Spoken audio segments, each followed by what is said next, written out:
Ito si Jojo. Abala siya sa pagpapatuyo at pagbibilad ng tabako.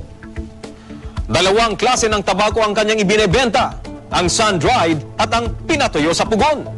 Ito raw ang unang beses niyang magtanim ng tabako at nagulat siya sa baba ng presyo nito sa merkado. Kumaamam ko rin yung tala ko mabasit nga, ta mote-mote nga nati produkto ti sigarilyon, kada kuhan araken.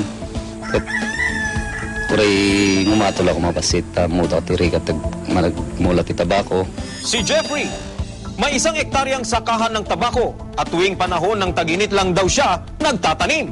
Maliit lang daw ang kinita niya sa nakaraang benta niya ng tuyong tabako. Aji, last nga lang ko yung 65 man.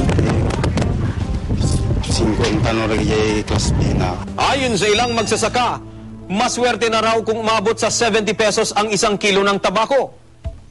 Bukod sa mababang presyo, pahirapan din daw ang pagbebenta. Mula sa Abra, dinadala pa raw nila ito sa Ilocos Sur para ibenta.